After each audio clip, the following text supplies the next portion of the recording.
Hi, today I'm going to show you how to do this typing effect within Replo text components. This is a really eye-catching feature, and it's actually pretty easy to do. So let's go ahead and jump in and see how we do it.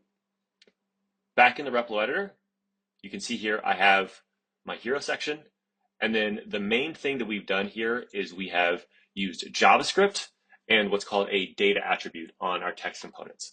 So this is the text component that basically we add in a new favorite, and then we delete the favorite and type in new or meet your only.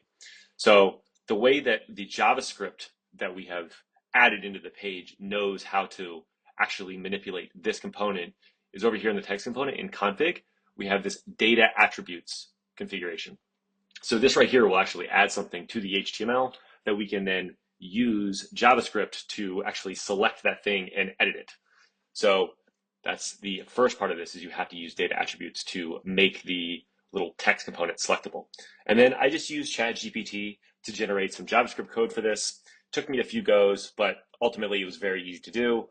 And the way you inject that code into the page is actually, you can do it a few ways. You can either add it via an HTML component into the page itself. You would come over here and config, edit, and then add your code here. But I think a cleaner way to do this is to actually use the page setting advanced and actually throw it into the head of the page. So this is the code. I've thrown it into here, and I've just clicked save. Pretty simple. Let's go actually look at the code. So this is the code. ChatGPT generated this. I don't really understand it fully, but it's very simple, I'm sure. The main things, we have a style tag here doing some stuff with the cursor. And then the main thing, which ties back to that data attribute I was talking about on the text component, is you can see here this says data changing text. And then if we go back to Replo and come into our layers and then clap this, you can see data dash changing dash text.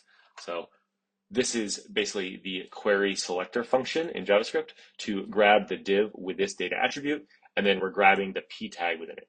You might need to work a little bit to style your JavaScript or to get ChatGPT to give you the right JavaScript to select the right thing, but it's basically this simple. And then here's just a bunch of executed, code that gets executed to actually do the typing. I think the CSS here is for the cursor itself to give that blinking effect of the cursor.